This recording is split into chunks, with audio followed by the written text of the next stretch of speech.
우리가 하나님 앞에 감사해야 될 내용 중에 하나가 무엇이냐면 이 성경 안에 딱딱한 율법서나 이 답답한 역사서만 있는 것이 아니라 이렇게 시편, 아름다운 시편이 성경 안에 있다는 것이 참 우리에게는 커다란 감사의 제목이라고 할 수 있겠습니다. 왜냐하면 보통의 경우 말씀이라는 것은 하나님께서 우리에게 하신 말씀이죠. 그렇죠? 그러니까 하나님이 우리에게 누군가를 통해서 하신 말씀이 이 말씀이시고, 혹은 직접적으로 하나님께서 말씀하신 내용을 기록한 것이 성경입니다. 그래서 보통의 경우는 위에서 아래로부터 내려오는 것이 이 성경인데, 시편만큼은 완전히 반대입니다. 우리가 하나님 앞에 드려지는 시이며 고백이며 감사며 찬양이죠. 그래서 시편은 반대로 땅에서부터 하늘로 올라가는 이 이야기인데, 이것이 기도이며 또 이것이 하나님을 향한 찬양이 되는 것이죠. 그런데 그러한 시편, 땅에서부터 하늘로 올라가는 시편이 왜 우리에게 중요한 것이냐? 몇 가지 이유가 있지만 첫째로는 뭐냐면 공감입니다. 그러니까 하나님의 말씀은 맞기는 하지만 때로는 참 나하고는 굉장히 좀 거리감이 있게 느껴질 때가 있어요. 우리가 힘들고 어렵고 죄 중에 있고 연약할 때는 더 그렇게 느껴지죠.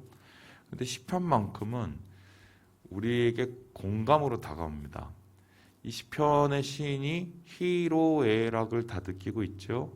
생사화복을 다 경험을 하고 있어요. 그가 느끼는, 그가 경험하는 현장과 그 현장 속에서의 감정들은 시대가 달라도 우리에게 그대로 전해질 수밖에 없는 것이 인간의 내면 속에 있는 감정의 흐름들이 비슷하기 때문이죠. 그래서 우리는 시편을 볼 때 공감을 합니다. 이 사람도 이렇게 힘들었네, 이 사람도 이렇게 기뻤네, 이 사람도 이렇게 답답했네, 이 사람도 이렇게 행복했네, 이러면서 어떻게 공감을 하게 되죠. 두 번째로 이 시편이 우리에게 주는 유익이 뭐냐면, 공감에서 끝나는 게 아니라 이 시편 속에서 우리가 길을 찾게 돼요. 무슨 소리냐? 시편 1편을 보면은 시편의 이 서원이라고 할 수 있는, 머릿말이라고 할 수 있는 이 글에 분명히 이 시인이 왜 이 시편을 썼는지가 나타납니다. 바로 어떻게 해요? 인생에는 두 가지 길이 있다. 하나님을 섬기는 길과 세상을 섬기는 길. 그래서 하나님의 말씀대로 살아가는 길과 세상의 이치를 쫓아가는 길이 있다. 그런데 이것은 하나님이 인정하는 길이요. 그래서 하나님이 축복을 해주시는 길이지만, 반대로 세상을 쫓아가는 길은 잠시 잠깐 좋을지 모르나 멸망의 길이다. 이렇게 분명히 좌표를 줘요. 그래서 공감을 함과 동시에 그 공감 속에서 우리에게 인도자의 역할, 가이드의 역할을 시편이 합니다. 이렇게 힘들었는데 이렇게 시인은 이겨내는구나.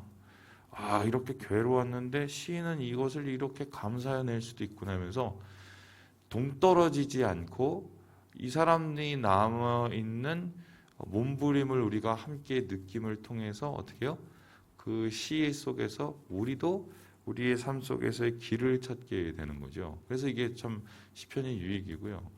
그리고 시편의 또 한 가지 유익이 뭐냐면, 시편이 단순히 시인의 감정과 하나님 앞에 드리는 감사만 드러나는 게 아니라 예언적인 이야기가 드러나 있어요. 대표적으로 이런 것인데, 우리가 시편 23편을 읽지만 23편이 가능한 이유는 시편 22편이 있었기 때문에 그렇습니다. 시편 22편의 내용이 뭐냐면 하나님께서 왜 나를 버리셨습니까? 라는 절망과 탄원의 시예요. 근데 이 시는 어떻게 사용이 되냐면, 예수님께서 십자가에 못 박혀 죽으실 때에 하나님 앞에 올려드렸던 그 기도 제목과 똑같습니다. 엘리 엘리 라마 사박다니. 나의 아버님 나의 하나님 어찌하여 나를 버리시나이까. 그리고 이때 뭐 예를 들어서 옷을 나눈다던가 뼈를 꺾지 않는다던가 뭐 이런 얘기가 십자가 사건을 그대로 예표를 하고 있어요. 그래서 이 시를 잘 읽다 보면은 일종의 그 성경 한 권 전체가 다 들어있는 경우가 많습니다. 그래서 이 시 하나를 통해서 성경을 보고 성경 전체를 통해서 시 하나를 읽게 되는 이런 예언적인 성격을 가지는 의미가 있죠. 그래서요, 오늘도 우리가 그 시를 우리가 함께 읽을 텐데 제가 여러분 앞에 권고를 해드리는 것은 어려울 때 시편을 많이 읽으세요. 그게 정말 도움이 되고요.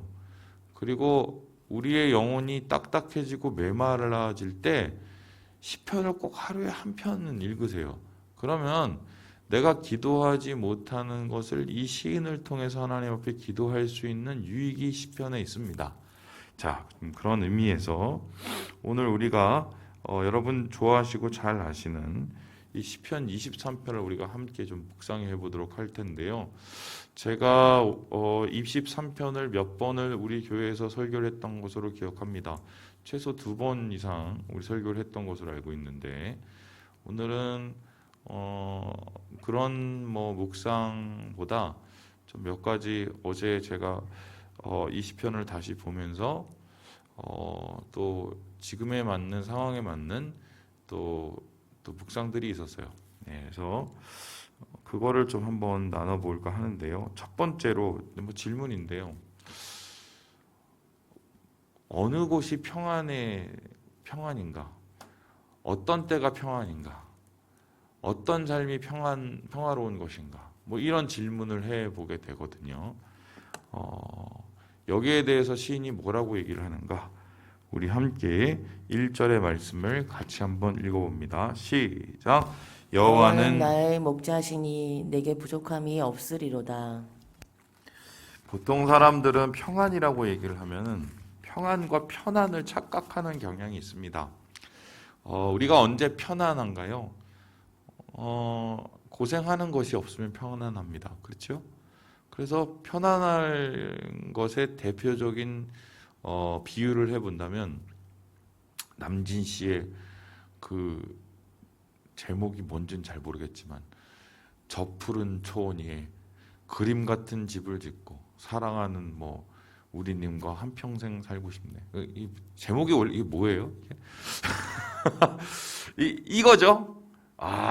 저 푸른 초장 위에 막 나의 집을 짓고 사랑하는 사람과 가족들과 함께 사는 막 이것을 가지고 우리가 편안한 상태라고 얘기를 합니다. 그래서 2절에 보면요. 나를 푸른 풀밭에 누이시며 쉴만한 물가로 인도하시는도다. 그러니까 보통 사람들이 생각하는 평안의 개념은 이거죠. 푸른 풀밭, 쉴만한 물가. 예수를 왜 믿나? 푸른 풀밭에 가려고 믿고 쉴만한 물가로 가고 싶어서 예수를 믿습니다. 그러니까 예수님이 복이라고 생각을 하죠. 그런데 이러한 우리의 생각을 시인은 완전히 뒤집어 버립니다. 시인이 말하는 평안은 편안이 아니에요. 그 평안은 단순히 푸른 풀밭과 쉴만한 물가가 아니에요. 시인은 오늘 말씀 속에서 여러 장소를 이야기를 하고 있어요. 2절은 편안한 곳을 얘기하고 3절을 보니까 의의 길이라고 얘기하는데 이게 뭐냐면 좁은 길이에요. 좀 불편한 곳이죠. 그리고 4절을 보면 더 심각한데 죽음의 골짜기, 그죠?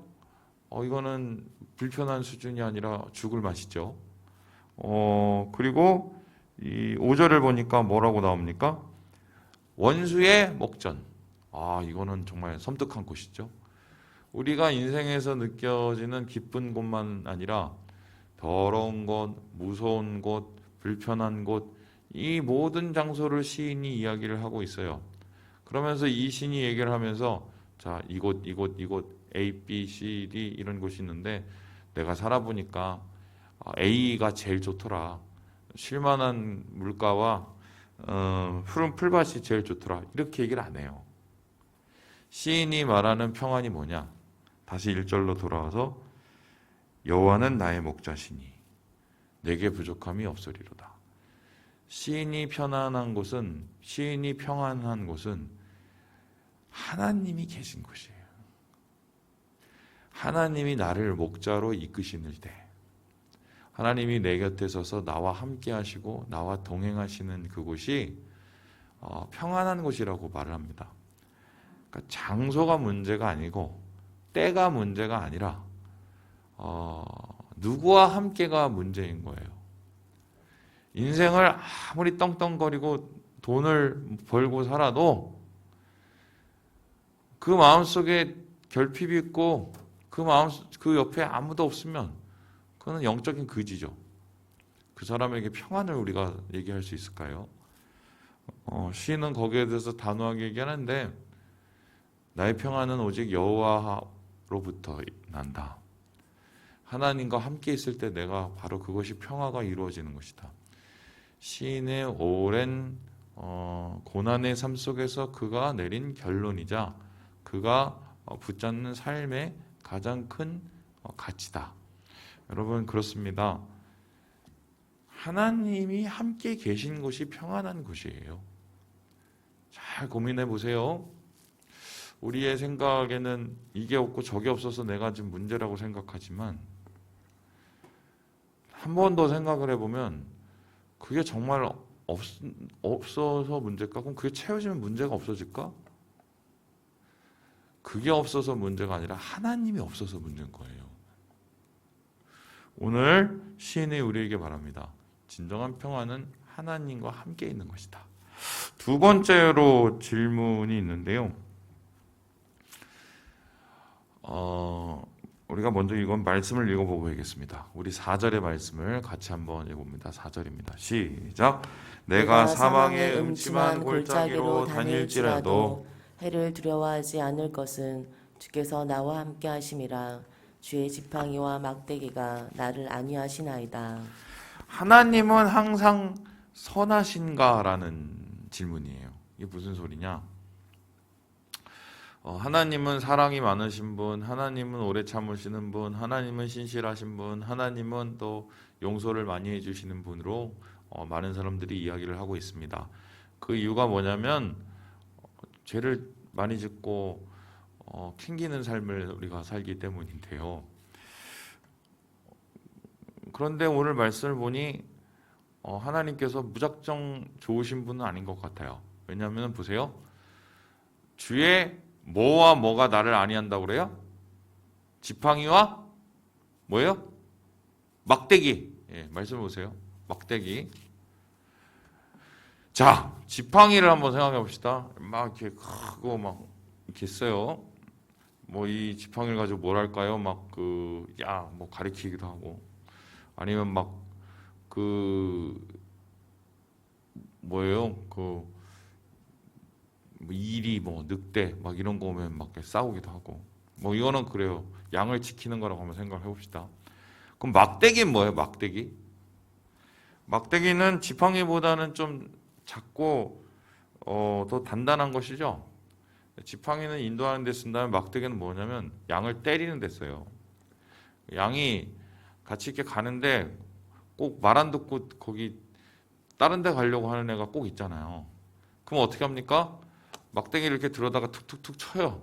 그 무리 안으로 들어가라고. 맞는 양은 기분 나쁘죠.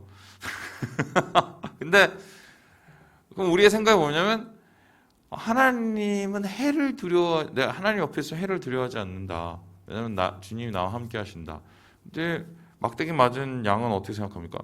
아니 무슨 나한테 해를 주는데 무슨 해를 주는 분처럼 느껴지죠.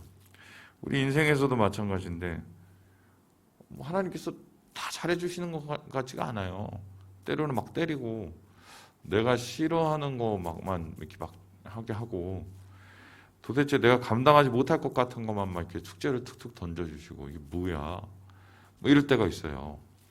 그러면 하나님은 정말 선한 분인가? 질문을 하게 되죠. 그런데 맞는 입장에선 그럴 수 있는데 그 길을 다 간 후에 아마 그 양이 자기 돌아온 길을 이렇게 한번 돌아본다면 이야기가 달라질 거예요. 그때 안 얻어 맞았으면 딴 길로 가죠. 그죠?